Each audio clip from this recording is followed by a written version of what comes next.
everybody. Welcome to Living the Line. Today, I'm going to be talking about an artist whose work I picked up at Mocha earlier in the year, and the body of work, which is massive, absolutely blew my mind. And I just really, like want to shout it from the mountaintop how cool I think this work is. So I'm really excited to get to talk to the maker himself, Mr. Nicholas Offerman. Thanks for joining us, man. Appreciate it. Yeah, no problem. Thanks for having me. Yeah, so like jumping right in, can you explain like succinctly what it is you've been up to and how long you've been working on this? Because I think when people pick up like maybe one or two of your books, they're not quite getting the scope of what you've been doing. Oh, sure. So my first, what I would say, real comic, I guess, was a comic called 70 Never 65, which I did as it was like my senior project at SVA. Okay. And yeah, so I completed it for that, and then I printed it up, and that was, I think, 2011. And yeah, I've pretty much just been doing comics since then. I do sometimes I'll do standalone stories, sometimes I do series with individual chapters, but um, yeah, that's pretty much it. I don't have like a set genre, I guess, really. I mean, I guess most of it is sort of like, sort of slice of life type things. Some of it's like, I wouldn't call it autobio, but like has inspiration from parts of my life. But Hmm. yeah, just pretty much that since then. But you're glossing over the fact that everything you've ever done, even though they work perfectly fine, each book alone also is a big interconnected what's the like a universe, like it's not like it's Yeah, kind of like the MCU but just like normal lives, I guess. yeah. So the way I look at it, I sort of look at it on like a three-tiered approach. So the first tier is like if you just read the comic on your own, you should be able to enjoy it just reading it, knowing nothing else, nothing Yeah. going on or anything. The second tier is I try to have enough like interesting details or something so that if you read it more closely or if you go back a second time, you'd pick up on things that maybe you didn't get the first time. And then like the third tier is like you said, is that it's not so much like yeah, like I get the MCU thing, but it's not like storylines or things like that. It's just characters that pop up, in from one story to the next, and it's mostly just like one thing I do is making a comic takes a really long time, and Yeah. each individual page takes a really long time.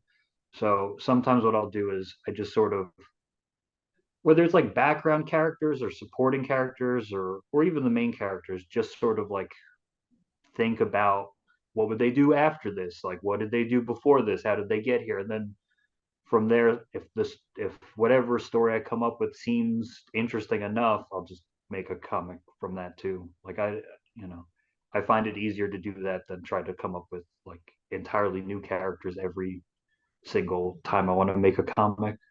That makes sense. Yeah. Yeah, the MCU thing's a little misleading. It doesn't build up to where everyone comes together and there's a Yeah, major yeah, storyline, but it's kind of that idea of like you're never just going off and doing an entirely new story that's no, not connected. Like everything that you have has these little links, and that's why I was saying I think if someone only reads, depending on which two books they read, they could miss that aspect of yeah, it. And I mean, I each book is very complete in and of itself. Like by the time I had finished, the first one I read was Orange, and by the time I had read Orange, I was already like texting people like, you got to check this out. Like this is a really good book. And then I went and read like five more and was like, oh shit, like this is bigger. Orange was like the first sort of major thing that I thought I was going to do, where I was, fresh out of college and I had like these grand ambitions and I was going to do this really long, intricate book or whatever. And then like it was around chapter three or issue three, however you want to say it, where that's when I sort of really honed in on like, okay, each individual issue of this has to be something worthwhile on its own. Mm-hmm. Because when you're at conventions, like unlike you who, like bought an entire table's worth of stuff when I saw you at Mocha. Like typically people buy like two or maybe even just one comic. And so Yeah. they could buy issue 4 of a series, know nothing about what came before, know nothing about what's coming next, know nothing about anything else. And like you still have to be able to provide something worthwhile in that one issue. So it can't Yeah. be like you open it up and you have no idea what you're in for, and you know you don't know who any of the people are, and you don't know why they're doing anything that they're doing. So you since that point, I've made a concerted effort to try and like, okay, all this stuff will make sense if you just read any part of it, and then if you read all of it, you'll get a a fuller, richer story. But that one issue has to do something on its own too. Yeah, like that's what, as I got further into it, blew me away is, so when you did that first one coming out of SVA, you didn't at that time have this idea of this big interconnected like web of stories, or was that already percolating in there? Um, I don't know if it was. I didn't think of it the same way. I did think of it in terms of like these characters are going to pop up in other things. Okay. Um, but I don't think like now I sort of look at it um, like it's all sort of one big story. You know what I mean? Hmm. Not necessarily in terms of like you follow a through storyline, but like Yeah. that it's all part of one thing. And back then, I don't think I really thought of it that way. I just sort of thought of like I have these individual stories, and like I was gonna, these little like Easter eggs at the time, where it was like, oh, look it, I remember that character from this or whatever. Hmm. And it wasn't until later that I sort of thought to use it, thought to use it in like a storytelling way, where it's like you could have a full story with a character, and unless I have like a really compelling reason to bring that character back in a new story, I can put them as like a supporting character or a background character in someone else's story where they don't have to have a full fleshed out story or character arc on their own, but you can Yeah. just sort of see like, okay, this is that person, they're still alive, they're still doing whatever. Sometimes I use it to show like this character is all right. Like they were going through some troubles, but they came through it and now they're fine. Yeah. I could see using it sort of the opposite way of like ending a story where, oh, you don't know if this character is going to be all right or not, and then you see in a later story that like, oh no, things did not go well. Like, Yeah. but It typically I try to keep things relatively okay at the end for the characters. One of the reasons like I just so responded to your work is, for the longest time I've always loved like ensemble movies and TV shows and things like that, where you're really following a bunch of characters, and I've always kind of wanted to write a book like that, but it seemed like I didn't know how to work within that format. Yeah. And when I read your stuff, it was that little bit of like, hey, this can really just focus on one quiet, small piece of the story, and the other piece can be its own other piece. And you can see how they relate without doing the juggling act of like scene by scene switching characters. And it seems actually like it makes you care more about each character too, to really like see things from their perspective or be in their life without like constantly switching. Is that like an intentional strategy, something that you've come up with as you go?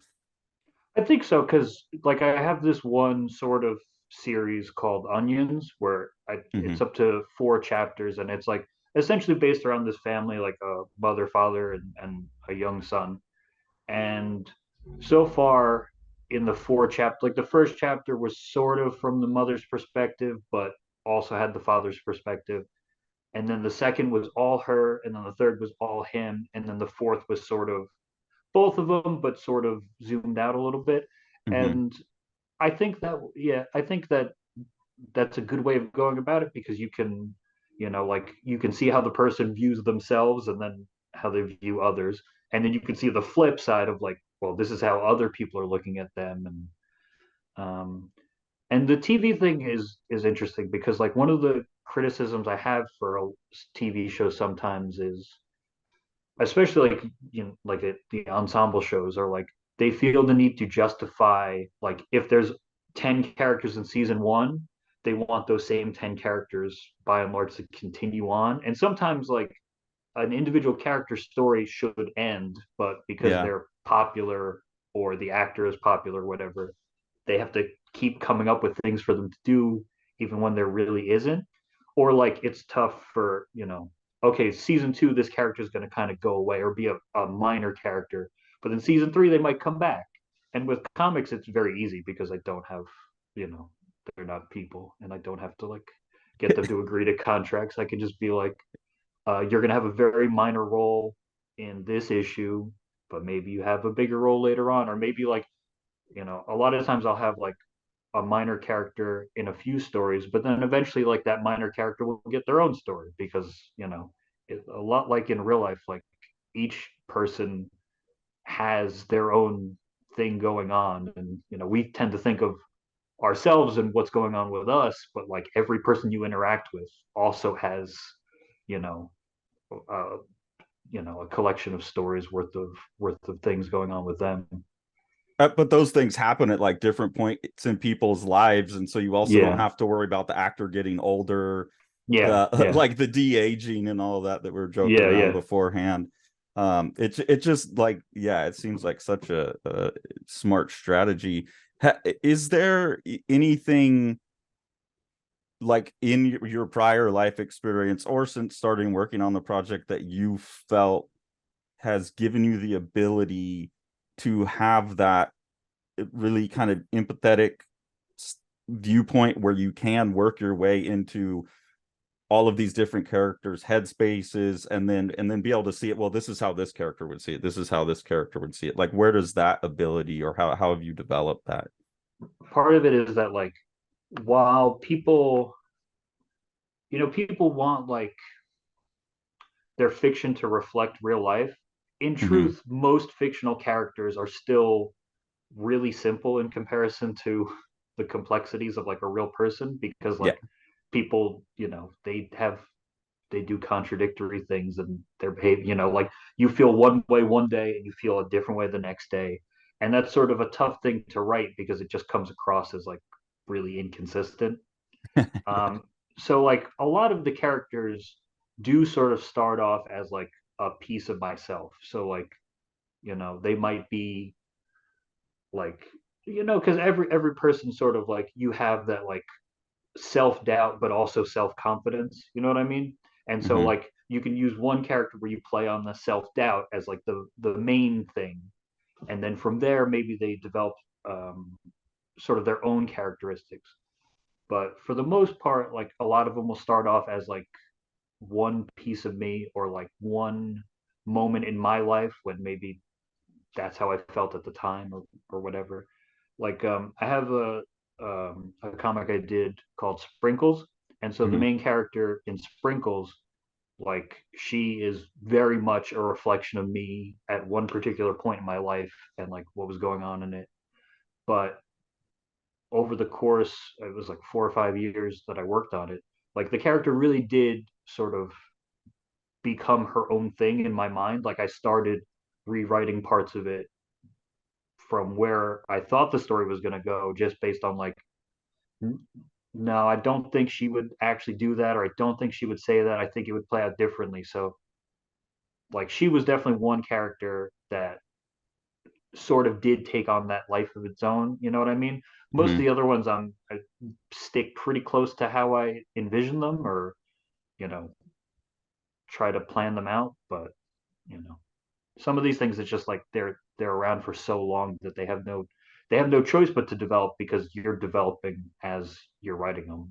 Like Orange took me almost a decade of of writing and drawing and planning and whatnot. And so like the person I was at the beginning was very different from the person I was at the end. And Yeah. so I sort of had to I changed some things as I went along.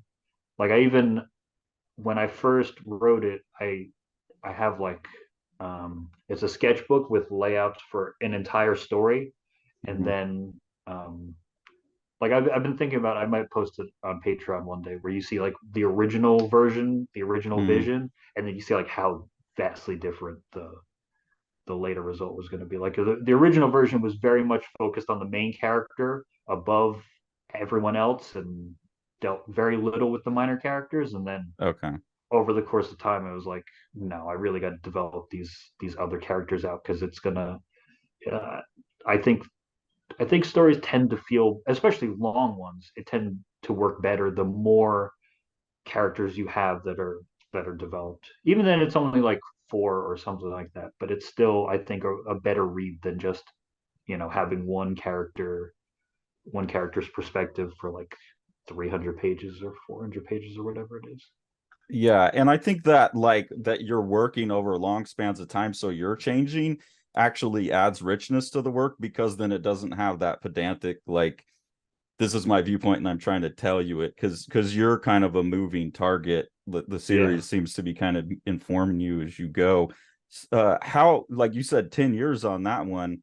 So that's the majority of the time you've been working on this. What is the process for this? Like you're just constantly taking notes. I know there's a map now. You kind of work on a page for this one and then you'll post a page for this one. Like how is this whole thing being juggled? Well, so starting off is, I'll typically write a script or whatever. I write very loose scripts, because I'm the one drawing it, so I don't have to fill in all the details. And I typically will write out a full story before I ever draw anything for it. And so Okay. part of the reason why I work on not just one story at a time is so that I can have the time to develop things at the rate that I want them to. Like I like to have a script written and then the thumbnails laid out and just sort of sit there for a while. And so like if I come back and I think about it and I'm like, actually, this ending works better or whatever, I haven't rushed into it, so I have the time to make the change. But then Mm-hmm. also I have, different comics staggered. So while I'm writing this one, I'm drawing this one. And that probably helps with linking the things together because I'm technically working on different ones at different times. So it's like, Yeah. even though they might come out 5 years apart, I might have been writing one while drawing another. And Yeah. so in my mind, they're linked together, or I was thinking about them at the same time, even if they're not, going to come out at the same time. How many do you normally have like stacked up and cycled at any given time? Or is that just Um, also morphing? it's less now than it was, because there was a time when I was working. I had, I don't know, like 15 to 20 either full scripts or like developed ideas that I needed to do a full script from. And so as I've eaten into those, I haven't written as many. They're sort of more just like loose ideas, which is fine because most of them take, a long, long time to actually finish. So you have some, you can't I can't come up with like, oh, I'll write 10 comics a year, but it takes me like 3 years to draw it. So, I would just have files of unused stuff all the time. So like Yeah. I still have a few, and then I have a few like finished scripts that I could do whenever I wanted. But then I also have um like ideas that I would like to do for certain characters, but the idea itself doesn't feel fully developed. It's just sort of like maybe a scene or like a feeling of like what the story might be, but I don't really have the specifics. And rather than try to force it through, just like, okay, I'll just let it sit, think about it, and hopefully something will come. And in the meantime, do other things while that's sort of percolating on the back burner. Yeah, that seems like a good way to get your, especially like you said, while you're working on it, you kind of know it's over here and they may be in this story. It seems like a really good way to force your brain into solving these problems kind of subconsciously and just waiting for it to bubble up. Yeah, I don't know. Like one of the things that I've spoken to people about is like, because one of the things that people who don't, maybe they're just getting into comics or they've just started or like they're about to go to school or something, they're very fascinated with like what your process is. You know what I mean? Hmm. Like, how do you go about doing it?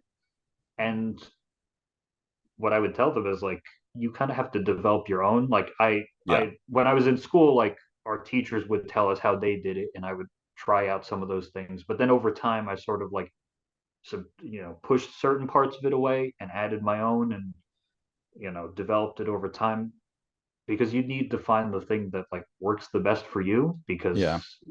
not everyone's going to work the same way. Like, I I couldn't just do like one long story with nothing else in between and just work on that till it was done. I sort of have to take these. Okay, I have these like goalposts in mind. Like, okay, I finished this issue of that. Now I can go work on something else, and then go back to that, which makes each individual comic sort of take longer than it needs to, I guess. But you're still doing more than you necessarily would if you just like, if I just focused on one thing, I would probably hit roadblocks where like I didn't want to work on it anymore.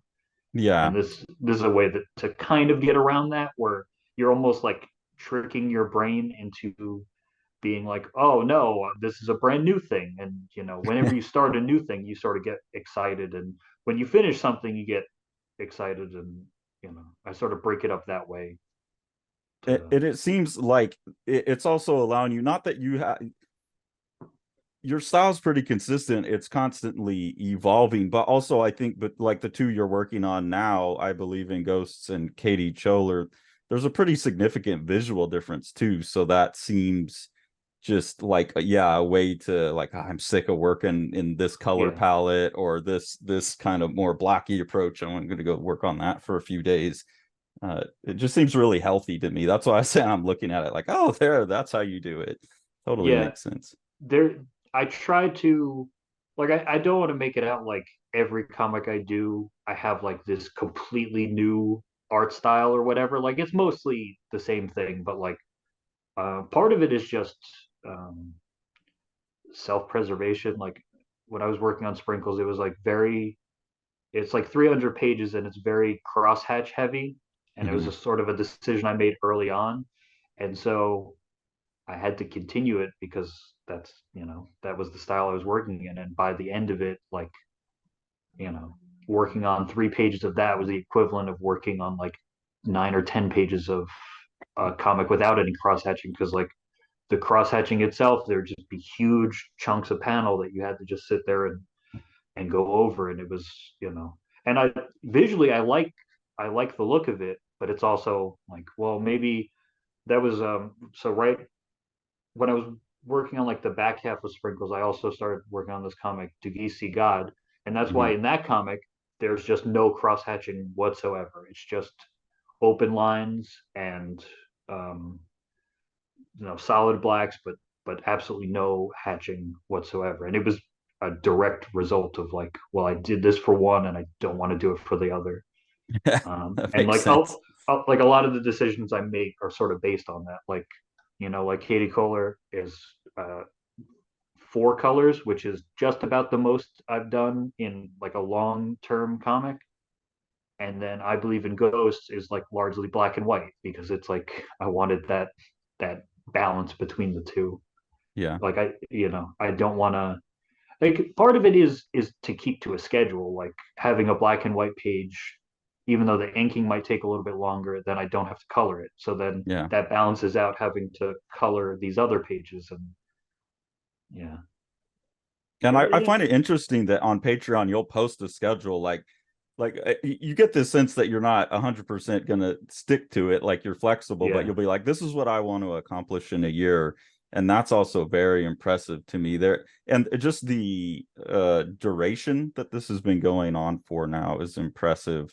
So it seems like that must be like a very helpful part of keeping you going, as well as you've got these goalposts to hit. yeah. Well, it's also like I said, a lot of people have said like the rate that I work at, or like the like the schedule, that like, oh wow, I wish I could do that. But it's like, that is just how I prefer to do it. Like, I would feel um I would feel more overwhelmed if I didn't have a schedule, and I was just like, Hmm. I'll just post pages whenever I finish them. Like, I would that would drive me nuts. Like I much prefer having like a set schedule. This way I can like typically I try to be about a month ahead of posts on Patreon.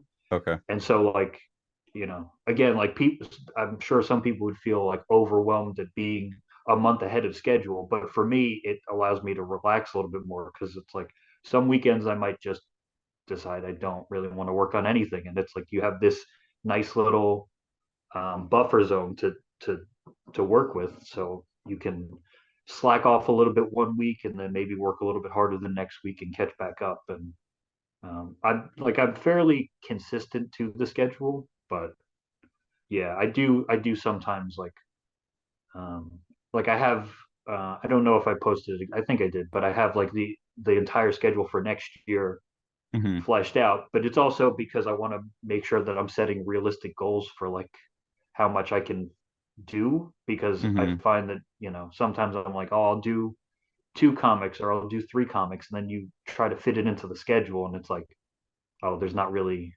room for those. Like you'll end up doing you'd have to do like a page a day or something to keep up with it. So some of that is just to keep it in perspective of like how I know at this point how much I can realistically do in the span of a week, and not try to take on too much and run myself ragged.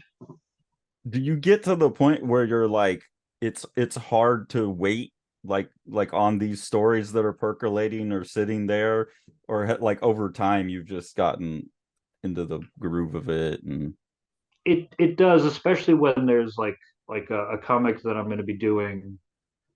I just penciled the first page of it like yesterday, I think, and that's going to be starting in January. And okay. it's like I have another story that technically takes place, like they're separate things, but chronologically one takes place after the other. So I'm like, that one I came up with like years and years ago, and I've been waiting to do it for a while. But it's like I gotta wait and let these things play out, because not that you have to read, like I said, you don't have to read them in order or whatever, but like this one, it felt very much like I have to tell this story first and then this one. Hmm. So that one I've been waiting quite a while for.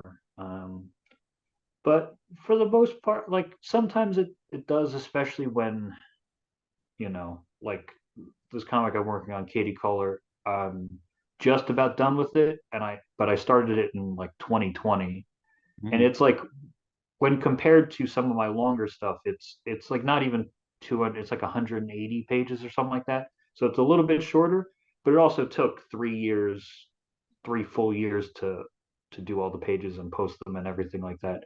Yeah. So even though it felt like a shorter one, it still took, a pretty decent length of time. So yeah, it does get frustrating, but there's just only so much you can do. Like they really comics is sort of a very humbling medium for that, because you can have these big ideas or whatever, and even like a short 10-page comic or whatever, you think like, oh, that's pretty short, I can bang that out. Or even like one-page comics, sometimes it's like, oh, I'll just do this for fun, I have a little joke that I'm going to tell and do it, and then it's like hours and hours of work, and it's like suddenly the joke's not as funny like the when you've read through it the 10th time. And Yeah. yeah, You're like 3 days later and yeah. finally, yeah. That's like another thing that's just so impressive to me about what you've done is do you know how many pages in you are total with Yeah, this whole? it's like it's just past. The reason I know is because I I wanted to see it's just past 2000 at this point. And that was the reason why I looked it up, because I was like, it must be a pretty good chunk of pages. So I compiled I created another big spreadsheet and compiled all the comics and all the pages and whatnot. So it's just about it. One of the pages of Katie Color was the 2000th page of like Okay. printed comics that I've done. Wow. And like you're also in talking to you setting up this interview, you were telling me that you're doing this basically on top of a normal full-time job, which I think is one of those things when we're talking about young artists and like the how do you do it stuff. I think that's really good for them to hear. Is not that they, and I was talking to someone else about this in an interview when we're talking about process and those kind of questions. Is it's not that we're trying to give specific recommendations for how to do it. Like, look past any person's specific process and look at the principle that they're getting to. So like, what advice do you have for people about like keeping this going for, since 2011 you've been working on this, 2000 pages in, you're working a full-time job. Like, what advice do you have for people for keeping that consistency, keeping that, not getting worn down? Well, the most practical bit of advice is to uh, work on smaller, like just work smaller. So like early on, I used to do like, whatever the regular comic size page was. And then I quickly just like started doing 8.5 by 11 for Mm, pencils. And it seems like a small thing, but it's like, it really does help with getting things done quickly. Like a lot of times, like you're going to do the same drawing, but when it's magnified, it just takes you that much longer. Um, but other than that, I mean, it's really hard. Like when I went to school, there must have been like 100 kids in graduating class or something like that. Maybe there was less than that. I might be making that. But there would be like 20, 25 kids in each class, and you go around and like most of them are pretty good. Most of them are just about as good as I am. And then like a lot of them were my friends. And over the years, like a lot of them just drop off because it's like it's not, it can be at times like a very unrewarding sort of thing. Like you work for mm, months and months and months on a comic, and then like for the most part, like you go to a convention, you sell a couple copies. Most of the time you don't even hear whether people like them or not. You don't really have any, especially if you're doing out of town conventions and whatnot, you might never see those people again. You might have no idea if they liked it, if they read it, or whatever. You just have to, the only way you can really tell is like if they get in contact with you, or like if you see them again at another show and they're like, oh, I bought this from you 3 years ago and now I want some more stuff. That's like the closest you get to, mm. making it. And then like I don't want to say like that's what makes it worthwhile. You also have to, just the creation of something has to be rewarding to you in some way. You know what I mean? Like Yeah, it can't just be like you can't. I don't think with comics you can make them for other people primarily. I think they have to be for you. Like you have to, like I always, when it comes to stories, the defining factor for me is like, would I want to read this story if somebody else did it?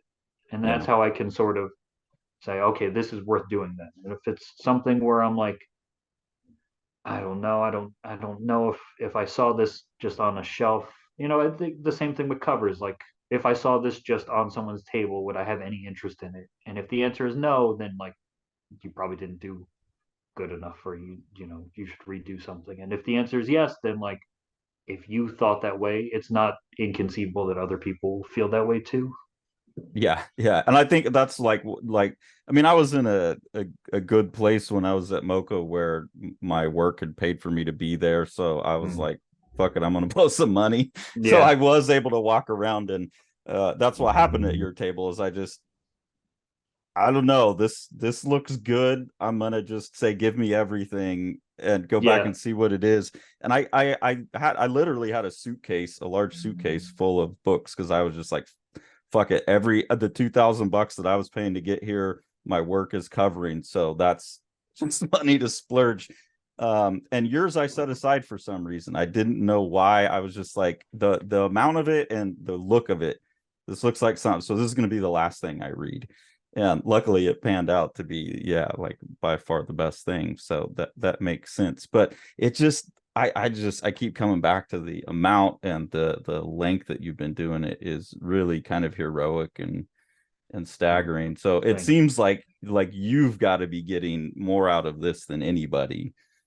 Yeah, I mean, part of it is like I won't say this is the reason why I do it, but like when you fill a table up with your work, like there are people who are just impressed by that alone. Like with whether you get into like whether it's good or not, it's just like it's sort of like um, it's sort of the same way there are people who I've spoken to at conventions that are sort of like if they just see you tabling at a convention year after year, they sort of have some level of respect for you just based like whether you're good or not, like hey, you keep trying. That's Yeah. something. You didn't just like give up and walk away. And so that's sort of sometimes what happens where people will see like, oh my God, you got so much work. And it's like, yeah, that hopefully you think it's also good. Like it's not just a quantity thing, but like, that is some part of it is like if you know, if you show like, hey, I've been working on this a long time, I've worked on this consistently, then people sort of they have a decent reaction to that. Even if they don't end up buying anything, they sort of like, oh, that's very impressive, and then walk away. But yeah, when Well, oh, to just to give some your viewers something. When you came to my table, I had I don't know like 15, 20 comics or whatever, and you said I'll take one of everything, and I just sort of assumed you were like being a wise ass or something. I was like I assumed you were joking because like so sometimes people like it's happened in the past where like sometimes people say that and I'll be like I don't think you understand like how much you're talking about that's a lot of yeah. stuff and then people be like okay yeah maybe just like maybe a couple things but no you actually did buy every individual thing that was there. I was well, basically like, what do I not buy so I don't get repeats, but give me everything. And then Yeah, yeah, when I got home and like spent 2 days, like that's all I did, just read it all. Once I finished Orange, I was like, well, fuck, I got to read the rest. This is my weekend. And then for some reason, just so happened that Katie Kohler was the last thing I read, and issue 3 had the map in it. So that was like the very last thing I saw yeah, after reading everything. And then I'm looking at it and I'm like, but I don't have like these 10 either. So yeah. I better email him. Y- Um, yeah it's the just a really rewarding experience. And especially when you start getting the hint of like, wait a second, is this all interconnected? Because I had also early on read the Pizza Man one yeah before I understood that these were all interconnected. And I thought, this is really interesting. This is all jumbled up and out of order. It's completely modular. I was thinking actually I would like to buy a box of all the loose strips so I could just rearrange them myself. And I was thinking, this is a really interesting strategy. And then I started realizing that that's how everything worked. And it was like, oh shit. Like you could yeah have these. I think Onions is that way too. You said you have like the 4 stories. And yeah when I was reading that book, I realized these could be 4 separate books and they could put them on my shelf any which way and I could read them in any which order.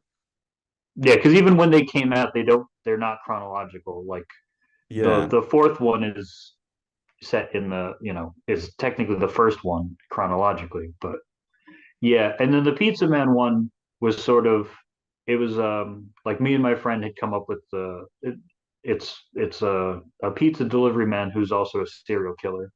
And so we had come up with the idea and I had done like a short comic and then I was thinking of doing because I knew that we sort of had the idea that it was like this fictional slasher franchise that would reflect like the slasher franchises that I grew up with, and I was thinking about doing them as like a mini comic for each movie. So it would be Yeah. like Pizza Man One would be its own mini comic, and then that's when I thought of um, that's going to be a lot of work because it would have to be like you would have to it would have to be like 20 pages or so, which would have Mm-hmm. been, I don't know, 40 to 50 comic strips, maybe probably more than that. I don't know when you factor in like the Sundays and whatnot, but it would have been a lot.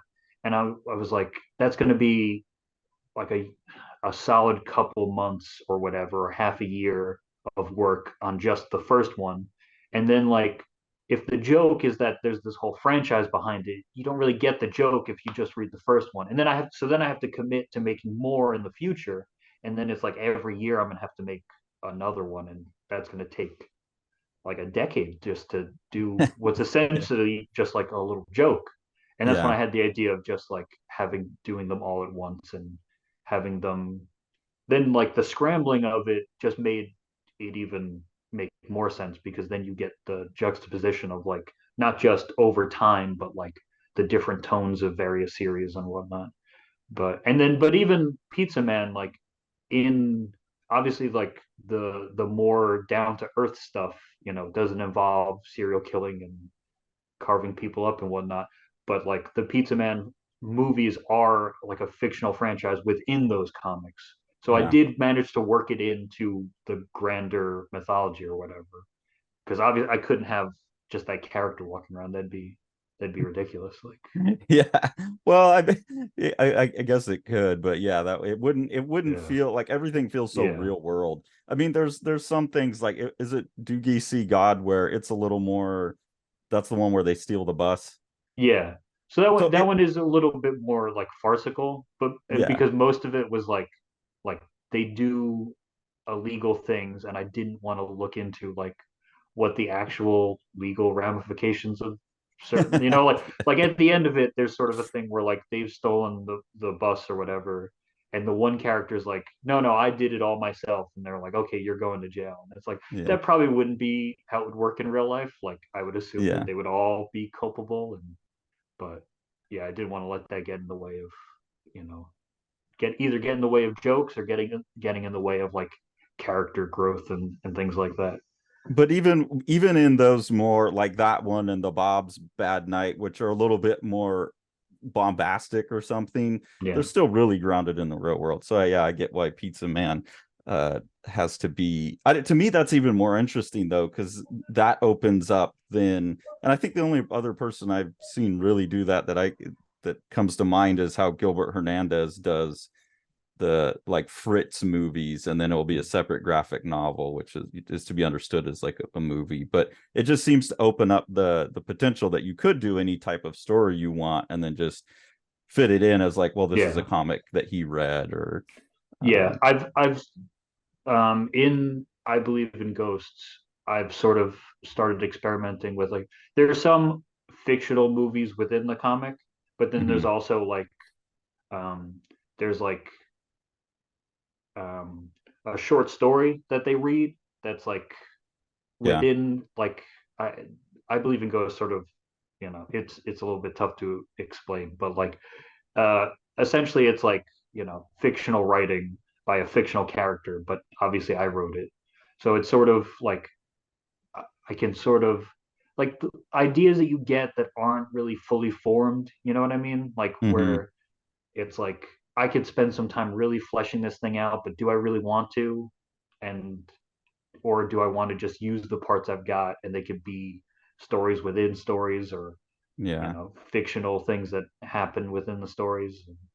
I could see doing some more with that at at some point in the future. Mostly I'd use it just for like little gags. Like I have it's in a couple of stories. I have like this fictional action movie that's based on hard rain, but it's for hail, and it's called Hailstorm, and it's essentially like a robbery in the middle of a hailstorm, but like the hail is like bad enough that it like kills people, and it's like I don't want to do an entire comic of like you know of killer hail or whatever, but like it's nice to as a little like punchline here and there, just to like, because a lot, especially you know I have a lot of comics that are more, I don't want to say like they're like sadder, they're like there's not as much lightness to them. It's like you could use a couple moments of like a little bit of levity while people's lives fall apart around them. What drew you to that aesthetic of the real world? I'm not sure sad, but there's like a um I don't know. You're just willing to deal with like real problems, and how these problems carry out over long spans of time. And I'm grasping for a word for that, but Yeah, there's a very definite sensibility. Was that always your interest, or does that develop no, over? no. So when I first started working on comics, like in high school, is when I first actually started drawing. I Okay. was much more into like I was into superhero comics at the time. I didn't really delve into indie comics too much, and that's probably what I would have done except like I didn't like so sort of further to that, I have a comic called The Fortunates Undone, in which the main character is working on a comic about like a Hmm. group of teenage superheroes, and that's the comic that I worked on in high school. Like that's what that's Okay. based on, and that's what I would have done. But like at the time, I probably just wasn't good enough, and like I kept being very frustrated by like I was like I would like finish an issue and be like, I don't like this. I don't think it's particularly good or interesting. And then when I went to college, I got exposed to, other kinds of comics and sort of lent that way. And then as I worked on them, that sort of felt more natural to me. Like it felt Yeah. more, okay, like I might have other interests and other things, but this seems to be the thing that I could actually do, you know? Like my drawing style fits better with it, my writing style fits better with it. So that's what led me to that. Because like I do like I'm a huge, like you see it with Pizza Man. Like I'm a huge horror fan, but I Hmm. don't really have I don't know, I haven't really had a desire to like do like a full on horror comic because Pizza Man is like it's a horror comic, but it's really more of a comic. Like it's for comedic. It's played for laughs mostly. Yeah. So like I've had ideas for like straight up horror, but I've never really pulled the trigger on working on it. I always find myself sort of leaning back into this, these comics that I've been doing. And I It don't know if it's just like if I just feel more confident that I can pull those off because like it can be a really frustrating thing, I would imagine it, for you to work on like a comic for a really long time and then sort of figure out like, oh, this isn't very good, like I haven't really done a good job on this, and yet I've spent months and months and months doing it. But yeah, I could see branching out a little bit more at some point, but for now these are definitely the kinds of stories that are, I gravitate towards. well, and it seems like it's almost surprising because I can see why like you start writing a horror comic and something like that or a sci-fi, you would immediately start finding holes in the plot and Yeah, yeah. like it just doesn't work. But then I look at like what you're doing and I think that sense of realism, the sense of dialogue, that seems like the harder thing, and that's why people always go and do the horror story because it's like whatever, there's a formula, you can hack slash it out and no one will ever really give a shit. But it seems like that's also for someone who actually cares, that's always going to be a barrier to those kinds of genre stories. Yeah, yeah. Like I have one that I've recently written that I think I'll actually either I'll do it or maybe I'll at some point, if I have a little bit more like credibility or whatever, see if somebody else wants to actually draw it, because I don't know if I want to spend like it, when you're talking about like 150 or 200 page book, that's like years of your life that you're going to be dedicating to it, and that's more or less the barrier, is like it's not, do I think this is good, or do I would I want to do it, but it's like, do I want to do it to the exclusion of other things? And you Yeah. know, and but like part of it is like I'll reach points where I'm like, okay, I know that the action or whatever needs this to happen, but like I'm struggling to figure out a reason why these characters do this thing. And like I'll watch a movie or something or read a book where like you don't even think about that, It's just like the Hmm. characters will do dumb things because they need to progress the plot. But like with my own work, I'm sort of like, that doesn't make any sense. They wouldn't do that. And I mean, I do that for my like for my regular comics too. Like I tend to, in my first drafts, go a little bit more like melodramatic, a little bit Hmm. more grander, and then as I'm working on it, sort of like pare that away and try to get, more grounded and bring it back down to earth, and having people behave like people do and react like people do, and not try to have this whole like soap opera style like thing that like sounds good when you're just thinking about it, of these like big dramatic either twists or things you wouldn't expect, and then as you're going through it being like, well, that doesn't really, like, why would this character act this way, that they need to provide a plot twist, but like why would they do that? That doesn't make sense. They would just be how they are, and then there wouldn't be a twist because you would see how they are, and like even in my comics now, like I always feel like you should more or less be able to see everything coming. Like you shouldn't. I don't think like Katie Kohler is sort of I guess for the viewing audience, it's not really done yet, but it's about to be done. Hmm. Um, like I don't think that the way that it plays out for the title character should really be surprising to you if you read along. Like, but like I think that's also fine. Like, there's no reason why everything has to be like, oh, bet you didn't see that coming. Like,